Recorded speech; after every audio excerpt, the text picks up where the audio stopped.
Bonsoir, bonsoir Martine Aubry, merci de bien vouloir participer à cette nouvelle émission politique voulue par la direction de France 2 et conçue avec Albert Duroy et Gérard Leclerc.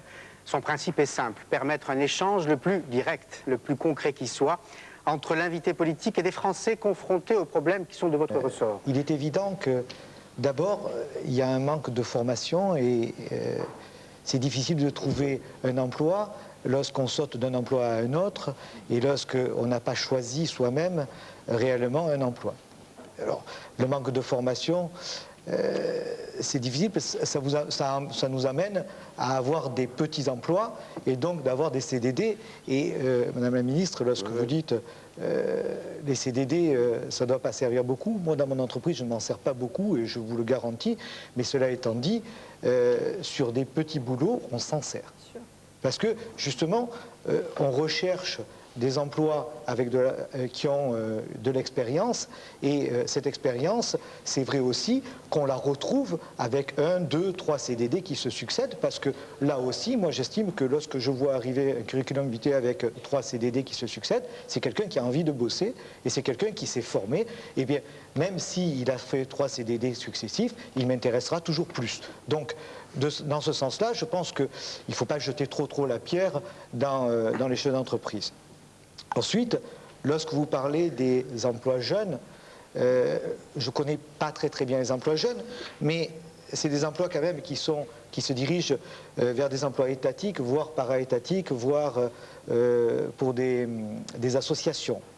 Et là, vous parlez de CDD, et pourtant c'est un contrat à durée déterminée de 5 ans, si je ne me trompe, renouvelable d'année en année, et qui serait intéressant aussi d'avoir dans les entreprises privées. Parce que ça nous permettrait vraiment d'avoir une souplesse pour, d'un CDD, garder quelqu'un 5 ans. C'est la question que je posais tout à l'heure. Et moi, je pense que ce genre de raisonnement, on a dû vous la poser déjà avant moi, bien sûr, mais je pense que ce raisonnement devrait être tenu et ça devrait aller vers le privé.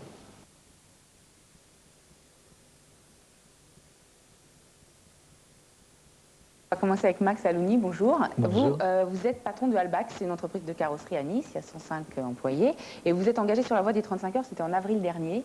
Oui. Voilà, pourquoi au départ? Eh bien, d'abord, pour savoir, c'est qu'on avait un développement dans notre entreprise qui était assez fort parce que nous sommes la première chaîne de carrosserie rapide en France, donc on voulait avoir un développement départemental, régional et national.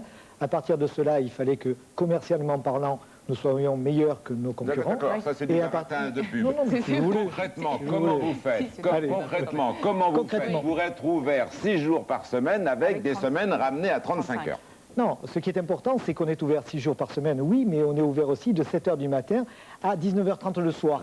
Et que, à ce niveau-là, si vous voulez, à mes salariés, qu'est-ce que je leur ai dit? Je leur ai dit, écoutez, réorganisez-vous tel que vous le souhaitez et l'entreprise s'adaptera à votre demande. Et à partir de là, pourvu qu'on réponde à une seule chose, c'est à être plus concurrent par rapport à nos concurrents. Et là, ça se passe très bien. Concrètement, comment ça se passe? Eh bien, ça se passe que mes salariés ont réfléchi... Non, dites-moi concrètement, parce que vous avez 3 témoins. Ils ont choisi quoi? Certains, la semaine de 4 jours? Non, pas tout à fait. Ils ont préféré travailler plus longtemps, c'est-à-dire qu'ils travaillent 11 heures par jour. Ils travaillent de 2 à 4 jours par semaine et ils ont de 4 à 6 jours de repos compensateur. Ce qui fait grosso modo, c'est qu'ils ont 5 semaines de vacances par an comme tout le monde, plus 75 jours de repos compensateur.